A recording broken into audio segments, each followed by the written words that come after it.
Salut tout le monde, bienvenue à l'Académie, j'espère que ça roule pour vous, moi ça va super. Je me suis fait flipper là, en le faisant je me suis fait flipper. Qu'est-ce qui m'arrive, bordel de merde. Lecture de la semaine spéciale Urban Comics. Urban Comics c'est, bon, évidemment la personne qui édite DC Comics en France, mais c'est aussi un éditeur que j'aime beaucoup, il y a un contrat de confiance depuis très longtemps avec eux dans la cave, j'en suis ravi. Et c'est des gens qui touchent vraiment, qui touchent, je sais pas ce qu'ils touchent, ils font ce qu'ils veulent. Ils mettent en avant l'indépendant, voilà. Et moi, j'en suis friand absolu. C'est des gens qui éditent dans différents formats, que ce soit, j'en ai pris quelques-uns, là, le Nomade. Et puis, bah, tu voyez, les Urban Graphics et Urban Indies, et puis l'équivalent du 100%, pour Panini, mais avec vraiment une très belle fabrication et un dos noir qui est si caractéristique de cette maison d'édition. Et bah voilà, vous savez aussi qu'il y a le grand format. Voilà, on va parler de ça juste après. En fait, je me suis rendu compte que je lisais que ça cette semaine. Je lisais que ça, donc je me suis dit, écoute, je vais faire un épisode dédié, comme ça on n'en parlera plus. Aujourd'hui je vais vous parler de 4 titres, hein. Il y a évidemment celui que je viens de vous montrer, plus 2 autres qui sont des nouveautés, et puis un 4e que j'avais dans ma bibliothèque depuis très longtemps, et que je n'avais pas lu. Et j'en avais vraiment ras-le-bol, vraiment j'en avais ras-le-bol d'entendre toujours la même chose. Tu sais, c'est ces moments où t'es un peu gêné, ça donne ça. En fait, Mills. Oui. Ah, sur moi, tu l'as lu, non? Si, c'est l'histoire avec la bébête là qui patauge dans la bouillasse, dans les marais là. Là où il y a plein de boue et tout. Ah putain, il l'a pas lu. Ah la honte. Allez, arrête, c'est bon. Ah, très drôle. Allez, c'est bon, arrête un peu, je peux pas tout lire non plus. Toi, t'as déjà lu non, t'as lu Watchmen peut-être, mais arrête de rigoler là, avec ta lignée là, avec tes carreaux là de Starsky Hutch. Qu'est-ce que t'as dit sur mes lunettes? Oh, ok. Elles sont très bien, les lunettes. Ok. Tu les touches pas. Rigole. Elles sont très bien tes lunettes. C'est mes lunettes. Oui, elles sont très bien tes lunettes. Moi je les adore, voilà, je les adore. Et j'ai pas lu son film, voilà, c'est comme ça. Je suis intimement persuadé que vous avez tous vécu ça au moins une fois dans votre vie. Alors dites-le moi dans les commentaires. Petite nouveauté avant qu'on y aille et qu'on prenne un peu de temps pour parler de ces œuvres. L'année prochaine, dans la cave du Mills, alors j'annonce ça comme si c'était une grande révolution, mais j'ai une idée. On va faire le mulet du mois. Voilà. J'ai une pote qui m'a offert le calendrier des meilleures coupes de mulets du monde. Et tous les mois, il y a un petit mulet. Regardez-moi celui-ci comme il est beau, déjà, voilà. Donc tous les mois, on découvrira la coupe mulet du mois. Ce sera la petite nouveauté. Évidemment, il y aura bien d'autres choses, hein, des choses bien plus croustillantes que ça, mais ça m'a fait marrer, voilà, ça m'a fait marrer. C'est un peu dans l'ambiance de la chaîne, hein, redneck, côté un peu crasseux, rock'n'roll, mulet, voilà. On va pas perdre plus de temps, c'est parti!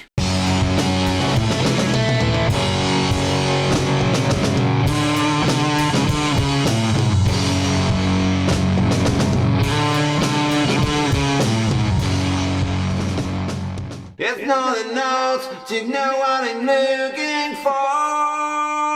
Feel something. Hear something. Des fois, je me dis que j'ai un petit peu trop dans la musique. Vous en avez peut-être ras-le-bol de m'entendre chanter. Bah, c'est pas prêt de s'arrêter, mon pote. Et on commence évidemment avec l'étrange créature du lac noir vit toujours, sacré titre. Tu prends Frankenstein, Dracula, ou la momie, ou la créature de Black Lagoon, et tu les fais reproduire, quelque part. Un petit peu, tu leur fais faire des bisous avec des artistes contemporains.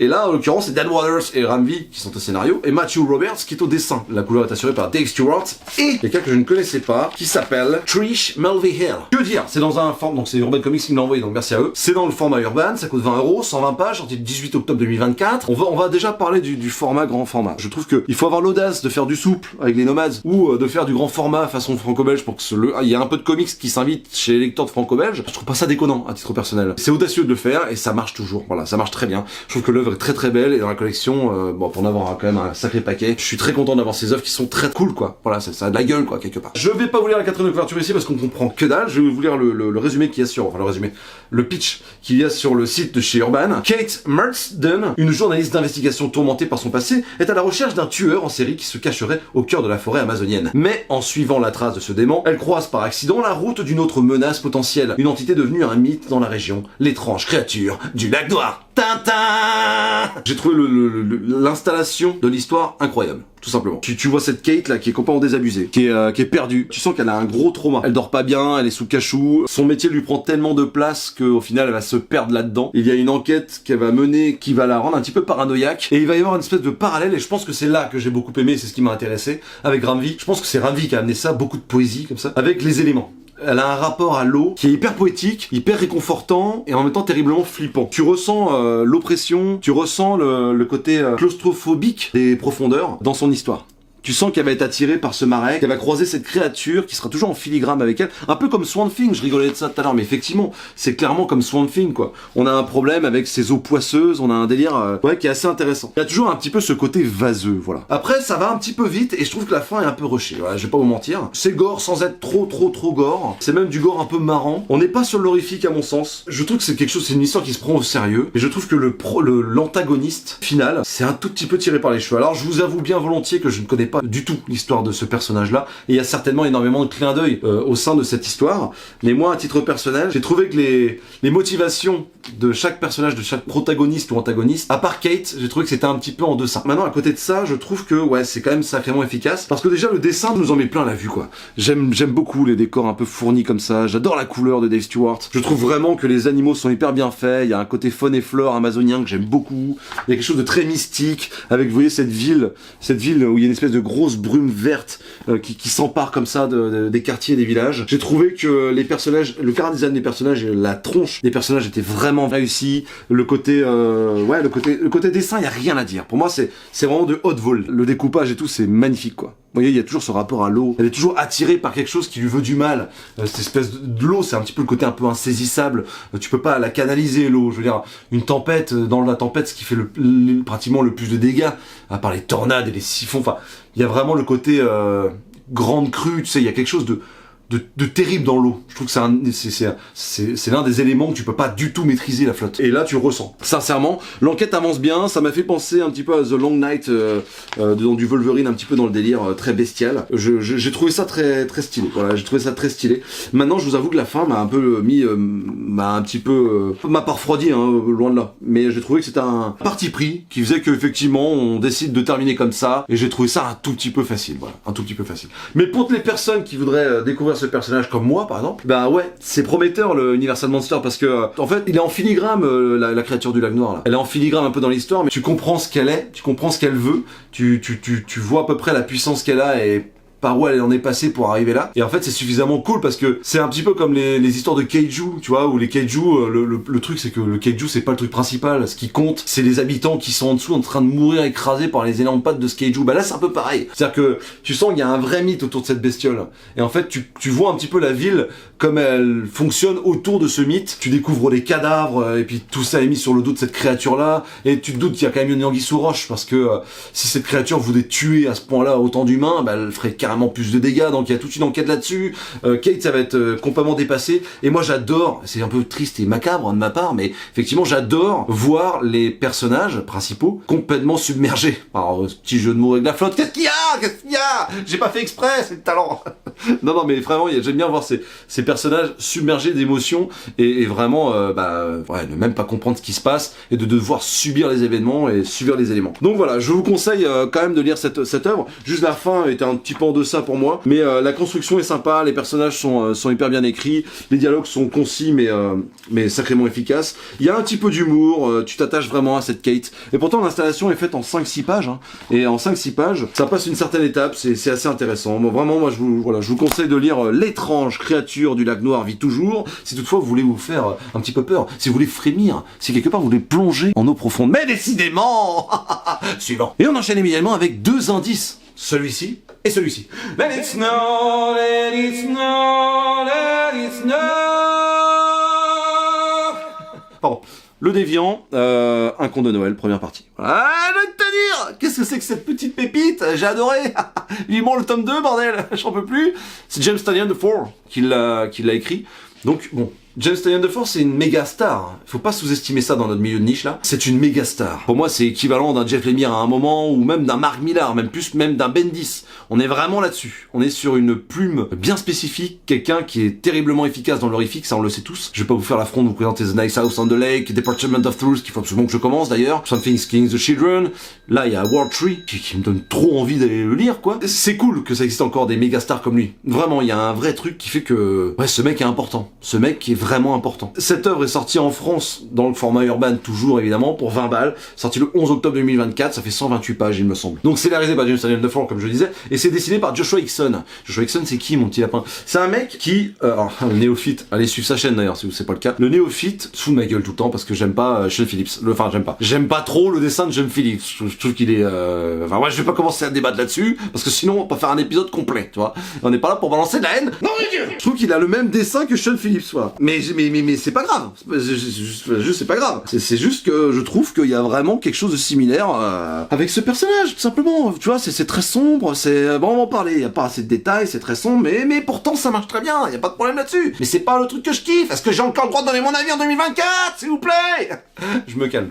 De quoi ça parle? 1972, dans le Milwaukee. Alors que la neige tombe à gros flocons, un Père Noël avide de sang commet des atrocités inimaginables sur des adolescents. 50 ans plus tard, un jeune écrivain tourmenté interviewe ce soi-disant tueur déviant, qui, après des décennies derrière les barreaux, continue de clamer son innocence. Et alors que les festivités de Noël approchent à grands pas, le passé retrouve le chemin des cheminées, portant dans sa hotte une hache aiguisée. Voilà, c'est pour ça qu'on voit le Papa Noël avec sa hache. C'est pas pour les bûches, c'est pour les jeunes adolescents qui va découper. On va pas passer par 4 chemins, j'ai adoré. J'ai vraiment adoré cette histoire. Vivement le tome 2. On va suivre donc ce Michael qui est artiste comic book et qui va tout simplement interroger ce déviant qui s'est fait gauler il y a 50 ans et puis pour alimenter un comic book qu'il veut écrire quoi. Le truc c'est que le déviant il arrête pas de clamer son innocence et Michael lui est fasciné par ce gars-là. Il y a quelque chose d'un peu malsain avec ça. Il est fasciné par son parcours, il est fasciné par ce qu'il a fait, ce qu'il n'a pas fait, pourquoi il l'a fait. Évidemment, au-delà du fait d'écrire un scénario, il est vraiment fasciné parce que depuis tout petit, il a une histoire avec ce gars-là. Il y a une histoire, il y a une fascination, il y a une espèce d'admiration un petit peu malsaine entre Michael et le déviant. Le problème, c'est que le déviant, oui, quand tu l'écoutes, il est vraiment en mode, bah écoute mon gars, moi je me suis fait gauler comme ça, et il va t'expliquer comment il s'est fait gauler. Effectivement, c'est un peu light, mais ça peut se comprendre. Et puis surtout, il y a 2 temporalités. L'histoire commence à Chicago en 2023, voilà, pendant les périodes de Noël.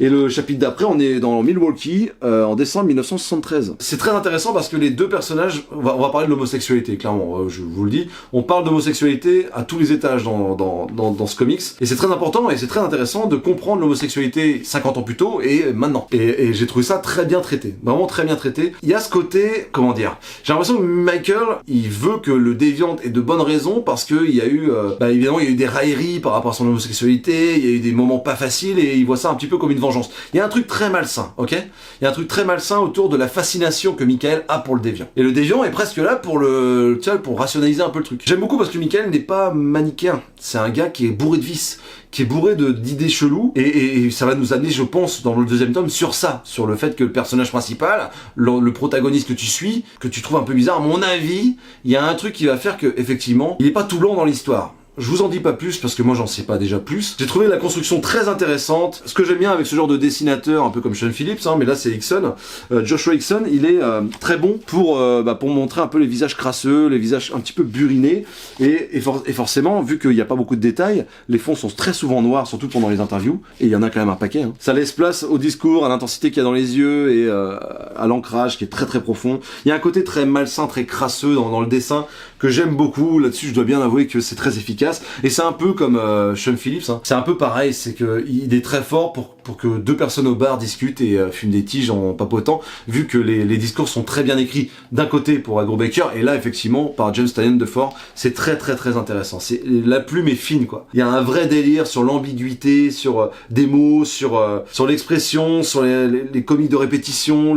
Il y a un vrai truc très intéressant dans la plume de James Tynion DeFore, et ça m'étonne pas que le mec soit une superstar. Voilà. Clairement, c'est un truc qui m'a beaucoup plu. Évidemment, Michael ne va pas interviewer que le déviant, il va interviewer le mec qui l'a arrêté par exemple, et tu vas comprendre, en fait, cette scène est incroyable. Franchement, c'est un truc qui doit avoir un film. Cette scène où il va rentrer chez le flic quoi, et il va s'asseoir, et là le flic va comprendre que Michael est homosexuel, et tu vas comprendre que le flic est c'est American Great Again, tu vois, il y a vraiment un truc Trumpiste là-dedans, et c'est une vraie critique. Déjà, tu vois, il ouvre son Mac, il y a un arc-en-ciel, tu sens que le mec est en PLS, il commence à rôter du sang, tu vois. Et après, tu vois, il y a une espèce de malaise qui s'installe entre les 2 hommes. Excellent. Franchement, j'aimerais beaucoup voir ça en film. C'est vraiment un comic book qui est taillé pour qu'il y ait un film. C'est vraiment hyper intéressant. J'ai hâte à la suite, je vous en dis pas beaucoup plus parce que effectivement 128 pages c'est long mais c'est court et tu sens que l'histoire a été coupée en deux. Il y a énormément des cliffhangers de fou qui te donnent envie de péter un watt littéralement. Si vous aimez les thrillers, dans cette période de Noël, les films un peu horrifiques, parce que je sais qu'il y a une team qui aime bien les films de Noël comme Maman j'ai raté l'avion, comme Jumanji et compagnie, et puis il y a des autres mecs qui aiment bien un petit peu les trucs horrifiques, les Chucky, les Halloween et compagnie. Donc si vous êtes team film d'horreur, mais que quand même comme moi vous aimez bien les films de Noël, je pense que clairement une lecture comme ça peut carrément vous convenir. Le Déviant, un conte de Noël, première partie par James Tynion Duffy et Joshua Hickson. Bon, maintenant c'est maintenant que je vais vous parler. Alors non, je remets Jason un peu en place quand même. Hop, voilà, on installe pour l'année prochaine, tranquillou, voilà. J'ai du respect pour tous les mulets, d'accord? C'est maintenant, c'est l'œuvre où tout le monde te dit ah tu l'as pas lu, arrêtez avec ça. C'est sorti en mai 2022, 128 pages, 20 €, toujours dans le format urbain. C'est une œuvre où tout le monde en parlait comme si c'était une espèce d'énorme pépite et à force, moi je me disais mais j'en ai marre en fait d'entendre ça me saoule en fait. Tout le monde est unanime, alors je vais pas en parler. Tu sais quoi? Esprit de contradiction, activation. Et voilà, c'est parti. Donc je l'ai pas lu. Je me suis dit bon, ce serait quand même dommage de pas se la farcir, vu que déjà tu l'as dans ta bibliothèque, voilà. Et puis en plus de ça, maintenant que le soufflet est un petit peu tombé, voilà, tu peux y aller franco. Et je me suis dit bon, écoute, j'ai beaucoup d'attentes. À mon avis, c'est de la daube. Pas du tout. À un moment, quand tout le monde dit que c'est bien, hein, clairement. Toutes les morts de Leia Star. Voilà, je sais, je suis un peu en retard, c'est pour ça que je serai très bref, parce que tout le monde la connaît cette œuvre, mais je voulais quand même vous faire un petit peu mon avis. Donc Granvi, dont on a parlé juste avant, et Felipe Andrade. Je crois que c'est sorti dans un gros format unlimited et tout, enfin bref, ça a cartonné avec un ex-libris, ça a cartonné. On est à Mumbai. De nos jours, Madame Shah, en plein travail, est coincée dans un embouteillage, hurle sur son mari au téléphone. Leia Star, une jeune femme déjà fatiguée de tout, est allongée sur le rebord d'une fenêtre ouverte, plusieurs étages au-dessus du trafic, et plus encore, bien au-delà des nuages, la déesse de la mort est convoquée dans le bureau de son patron. Ces trois destins se rejoignent au moment où, simultanément, Leia saute dans le vide. Madame Shah donne naissance à son fils Darius et la mort est renvoyée sans ménagement. Dans un futur, Darius est en effet celui qui découvrira le secret de l'immortalité et reléguera la mort au rang de désagréable souvenir. Mais la mort, incarnée dans le corps sans vie de Leila, compte bien retrouver sa place, même si elle doit pour cela éliminer le jeune Darius. Du moins c'était le plan avant qu'un camion ne la fauche et qu'elle se retrouve à nouveau ressuscitée quelques années plus tard. Alors, c'est un petit coup de cœur. Ah non, c'est un petit coup de cœur, qu'est-ce que je voulais que je vous dise? Les dessins de Philippe Andrade et la colo de Philippe Andrade et de Inès Amaro, c'est magnifique parce que c'est une histoire qui est assez sombre, hein. On va parler de la mort, on va parler de tous ces sujets-là qui sont assez ouf, et on va parler de la mégalopole indienne où en fait ça fourmille, c'est oppressant, c'est suffocant, mais les dessins, je vous avoue qu'il y a une dominante de rose par exemple et de bleu qui font que c'est très joli. Il y a un côté très pop art que j'aime beaucoup et je pense que c'est un peu comme du Mathieu Bablet. Alors je prends toujours cet exemple-là, mais c'est vrai, il y a des gens qui ont même pas lu Shangri-La ou Carbone et Silicium parce que le dessin ça les rebutait. En fait ça divise, c'est sûr, et je peux comprendre. Moi je suis assez ouvert sur ça et je vous avoue que j'ai été quand même assez subjugué par la beauté des profondeurs des champs, l'économie même du dessin. Il y a une certaine économie dans le dessin qui est assez subtile et qui est très belle. Voilà. Donc vraiment il y a un petit côté traiter des sujets forts avec un dessin vraiment efficace, vraiment très joli, avec une dominante de couleurs qui est quand même assez joyeuse. Maintenant l'histoire c'est assez simple, hein. C'est la mort qui va se faire dégager parce que un humain qui va créer l'immortalité, donc du coup elle se fait ramener sur la terre et du coup elle va essayer de réparer ça, c'est-à-dire buter cet humain pour qu'elle perde pas son boulot, tu vois. Le truc c'est que elle va essayer quand il sera petit, hein, elle va avoir le bébé dans les bras et elle va se dire je sais plus qu'à le lancer par la fenêtre et puis on en parle plus quoi, je récupère mon boulot. Elle va pas y arriver parce que il y a ce petit côté humaniste, enfin l'humanité de la mort, hein. Il y a un truc qui est assez profond. Je vous avoue, le déroulé de l'histoire en général j'ai bien aimé, mais j'étais pas non plus subjugué. Il y a un épisode où il y a une clope qui parle. C'est la clope qui raconte l'histoire d'une soirée entre adolescents et tu vas voir la vie éphémère de cette clope là quoi. Et j'ai trouvé ça hyper efficace. C'est un peu comme si je sais pas moi le micro me parlait. Oui, alors je suis pas un micro, je suis un coyote, voilà. Et comme toi, je pue de la gueule. Donc si tu pouvais me vendre, s'il te plaît. Ouais. Faudrait complètement fou, tu vois. Mais ça peut exister. Ça peut exister dans les BD et c'est ça qui est mortel. Il y a des subtilités narratives qui sont hyper intéressantes. L'histoire se déroule bien, mais c'est surtout la fin qui m'a laissé sur le cul quoi. Beaucoup d'émotions là parce que vraiment il y a un truc qui est très puissant. Le pote de Leila Star, donc qui représente la mort, hein, c'est la vie. Et son pote qui représente la vie lui dit simplement cette phrase qui m'a bouleversé, que je connais, qui est très bateau, mais qui est toujours la bienvenue dans ce genre d'histoire. C'est tu sais, sans la mort, moi, la vie, je vois rien, quoi. Je ne vois absolument rien. Et ça m'a fait réfléchir, mon gars. J'étais en mode, Oh, mais oui. effectivement, c'est comme le temps qui passe. On en veut tout le temps, nous, moi le premier. Plus de temps, le temps qui passe, le temps qui file. Mais si, par exemple, avec mes enfants, avec vos enfants, avec vos parents, vos amis, votre copine, votre copain, si vous aviez beaucoup plus de temps, est-ce que vous profiteriez plus? C'est pas dit. Le fait que le temps soit rare, c'est ce qui fait que tu vas profiter au moment T. À ce moment-là, tu vas te dire, là, c'est important. Il faut que j'en profite parce que, bah, c'est le temps glisse, le temps file. Et effectivement, si j'ai pas assez de temps, bah, il faut que je profite de chaque minute, tu vois. Et il y a toute cette histoire, tout ce délire de l'importance du temps, de l'importance de profiter de la vie, parce que la mort peut venir à n'importe quel moment. Et à chaque fois que Leia Star va croiser la vie de ce gamin, dans un premier temps, puis cet adolescent, puis ce jeune adulte, ce nouveau papa et cet ancien, il y a un côté très beau, la fin est magnifique, parce qu'il y a un rapport à la vieillesse, au non-dit qu'on a avec sa famille. C'est magnifique, enfin, vraiment c'est magnifique. Empreint de poésie que Ramvi, dont Ramvi a le secret. Il y a ce côté émancipation de la jeunesse indienne qui est très beau à voir, qui est pur en fait. Il y a quelque chose de très très beau dans cette histoire. Leia Star, je comprends que les gens aient adoré. C'est vraiment une histoire qui va compter dans le temps à mon sens. C'est pas juste un comics qui passe comme ça et puis c'est tout, quoi. Bref, il y a des trucs très intéressants, ça parle de religion, ça parle de croyance, ça parle de beaucoup de choses. Vraiment, il y a pléthore de bons sujets dans ce comics. La fable est toujours aussi magnifique, vraiment l'œuvre est magnifique, regardez-moi ça, et puis ce petit dos rose et tout. C'est toujours aussi bon et franchement oui. Du coup, moi aussi à mon tour, je peux vous conseiller absolument Leia Star. Bouge pas, Roger. Bouge pas, je te dis. Sinon, c'est pas la pomme qui va faire exploser. C'est ta tête. Voilà. Cette petite scénette, c'est tout ce que je peux vous donner aujourd'hui, je suis au max. Cette petite scénette expose très bien le pinacle de cette review, parce qu'il y a des œuvres dans la vie qui sont faites pour vous, d'accord? Alors moi c'est Watchmen, j'en suis fou absolu, voilà, j'espère qu'un jour il y a une œuvre qui va remplacer Watchmen, parce que c'est à souhaiter pour tout le monde, mais ça m'étonnerait, quand même, ça m'étonnerait. Mais qu'à cela ne tienne, on ne sait jamais, voilà, on ne sait jamais. Il y a des œuvres qui sont faites pour vous, et les gens qui disent Et non, franchement, je trouve que le manga, c'est de la merde. ou alors Non mais franchement, la BD c'est trop les bébés. ou Ah, dans les comics c'est des super-héros. ta gueule, chut, tais-toi. Tais-toi, Roger, chut. C'est pas possible. C'est aussi bête que de dire, je sais pas moi, j'aime pas les aliments. Mais attends, Jean-Pascal, t'en as besoin pour vivre en fait, donc arrête, c'est débile. Forcément, il y a un goût que t'aimes bien. Je sais pas, tu prends le filon et au final, tu vas te faire des plats que t'adores, quoi. Là où je veux en venir, c'est que clairement, il y a des appels dans la vie. Là, c'est Urban qui m'a envoyé une œuvre, sortie le 6 septembre 2024, pour 25 balles, qui fait 232 pages. J'ai surkiffé. Qu'est-ce que j'aime bien dans la vie? Ce côté un petit peu régressif, comme je viens de le faire là. Des rednecks qui tirent sur des canettes en ferraille ou sur une pomme qui est posée sur un pote, qui est complètement dangereux, débile, mais je suis assez à l'aise avec ça. Le fin fond de la white trash américaine. J'aime les westerns, j'aime aussi la science-fiction d'un côté, mais j'aime le côté un petit peu tarantinesque. Vous voyez ce que je veux dire? Où il fait chaud, il y a des serpents, des scorpions, il y a un truc. Putain mec, on est vraiment dans la merde, qu'est-ce que c'est que ce soleil? Ouais, vraiment, il y a un truc que j'aime beaucoup. Et en fait, cette œuvre regroupe à peu près tout.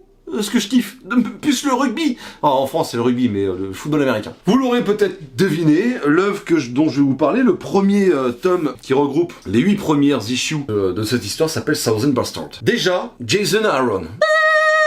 Jason Aaron, je n'ai pas besoin de le présenter en cas, on n'arrête pas de parler de lui, j'adore ce mec, mais je n'avais jamais lu cette histoire. Comment c'est possible? Et Jason Latour au dessin. J'ai envie de vous dire, waouh, quelle claque incroyable. C'est rare que je relise immédiatement l'œuvre juste derrière, et là c'est ce que j'ai fait. Parce qu'il y a beaucoup de détails, beaucoup de petits trucs dans les cases que tu vois pas tout de suite, qui sont quand même vachement efficaces, vachement utiles. Il y a un vrai truc qui est bien branlé. C'est trop beau, les références qu'il y a, et tout est bon, bordel, tout est bon. C'est une œuvre incroyable, voilà. Thousand Bastard, c'est tout, au revoir. Non, évidemment, je vais vous expliquer de quoi ça parle. De retour à Crow County, Earl Chubb n'a qu'une chose en tête, vider la maison du vieil oncle Bull et repartir au plus vite de cette petite ville d'Alabama qu'il a quittée voilà 40 ans. Il suffira d'une altercation avec quelques locaux au dîner du coin pour transformer ce séjour en descente aux enfers. Un enfer taillé sur mesure par Earl Les Boss, coach de l'équipe de football local et ennemi juré de feu, le shérif Tubb paternel d'Earl. C'est interdit moins de 15 ans, faut pas descendre en dessous à mon sens, c'est très explicite, très graveleux.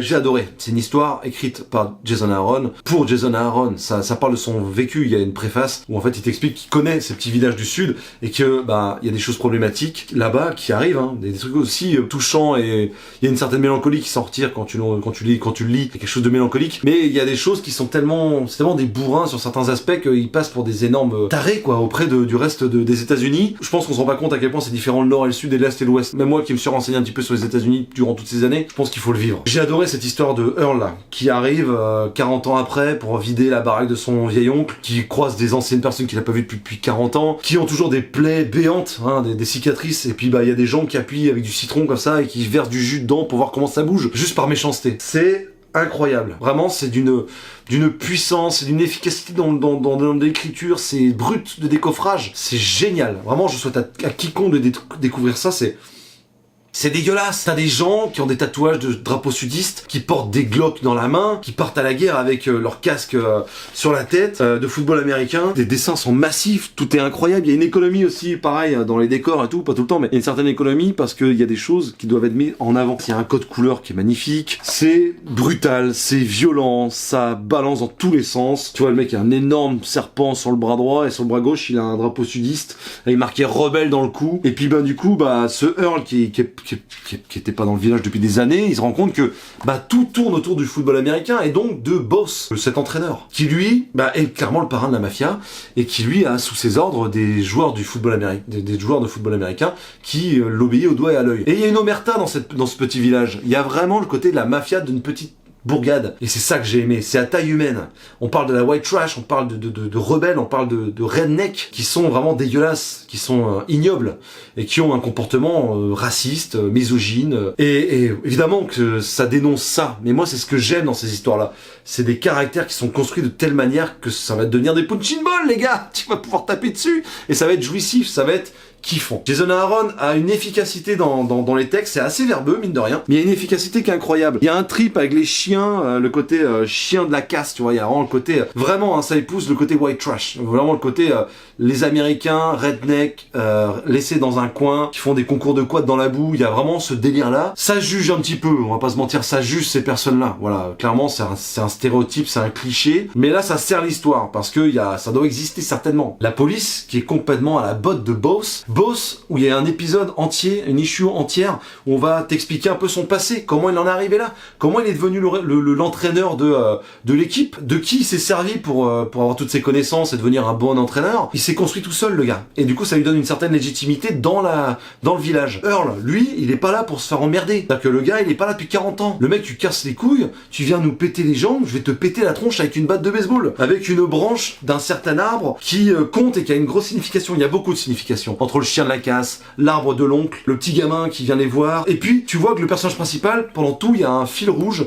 Pendant ces 8 issues, il y a un fil rouge où il appelle quelqu'un et lui dit ouais, promis, faut qu'on parle, faut qu'on se voit, j'arrive pas à t'avoir, réponds-moi. Et en fait, c'est un espèce de journal intime. Et à la fin, tu comprends ce qui va se passer. Tu comprends où ça va aller et ça va chier les bulles. Et c'est jouissif. Un cliffhanger comme ça, et c'est ça que j'aime dans le comics. Comment on peut être aussi efficace dans la façon de te dire hey mec, parce que c'est épisodique, par issue, il y a vraiment un truc qui dit hey mec, tu vas ne plus en pouvoir, tu vas avoir le kiki tout dur pendant des mois. Parce que tu as lu la 8e issue et tu sais que derrière, il y a la même chose qui arrive, mais tu sais pas ce qui va se passer. Je suis à 2 doigts d'acheter les formats normaux là qui étaient sortis à l'époque, le tome 3 et tome 4, parce que vraiment, je sais pas si je vais pouvoir attendre. C'est un truc de malade. Merci Urban de me l'avoir envoyé. Merci pour la découverte. Merci de m'avoir poussé à sauter dans cet univers. Parce que si vous me suivez depuis un petit moment et que vous avez à peu près les mêmes goûts ou que voilà, vous êtes laissé tenter par un titre que j'ai bien aimé et qui est un peu de cet acabit là, je vous conseille absolument. C'est pour moi la meilleure réédition de cette année. Clairement, voilà. Évidemment, il y a Black Science, évidemment, il y a Middle West et compagnie, évidemment, il y a Lazarus. C'est de la folie ce que nous propose Urban cette année. C'est pour ça que je voulais faire un épisode dédié. Bravo à l'équipe, quoi. Je trouve que Jason Aaron, là, je l'ai rarement lu aussi bon. Il est très bon sur le Punisher, il est très bon sur du Thor, enfin,